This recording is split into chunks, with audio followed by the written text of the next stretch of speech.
In the Confucian philosophical system, cultivating oneself, regulating the family, governing the country, and pacifying the world is not only a specific interpretation of the mission of self-discipline and restoration of rituals, but also a realistic task that Confucian disciples should strive to achieve. As the last link of the four tasks, although pacifying the world is the ultimate goal, it cannot be achieved by hard work. Because peace in the world is the inevitable result of self-cultivation, family regulation, and national governance, if the first three tasks are not completed, the world will never be peaceful. If the first three tasks are done well, the world will naturally be peaceful. So what does that perfect world look like in Zhu Xi's eyes?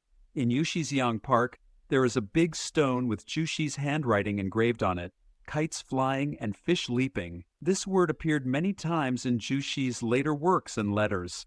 Zhu Xi's explanation of this word is, "Eagles fly in the sky and fish swim in the water. Both lives can act according to their own nature between heaven and earth. This is the most beautiful embodiment of life." Similarly, if everyone can also show their good qualities in society and live in harmony with others in society, that is what a good society should look like. Zhu Xi painted a blueprint for an ideal society, hoping that everyone would perform their duties conscientiously, control their personal desires within the scope of justice, and jointly maintain the order and development of human society. The unity of man and nature is an important concept in Confucianism, which emphasizes that people should live in harmony with nature. The Chinese realized very early that although man is a special existence in the universe, he is also a part of the universe.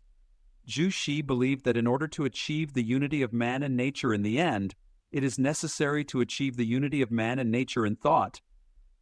Only by following the laws of nature and controlling desires within the scope allowed by the laws of nature can people live in harmony with nature and then constantly achieve self-improvement and development in the process of getting along.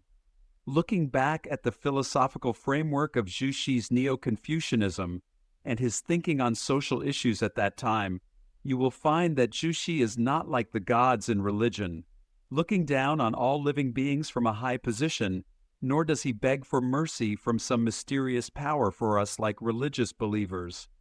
Zhu Xi is a real person, an ordinary person with the same emotional appeals and desires as us, but as a philosopher who consciously thinks about the development of people and society all his life, he did his best to reflect on the pros and cons of the survival experience at that time for people and summarized an effective survival law for future generations.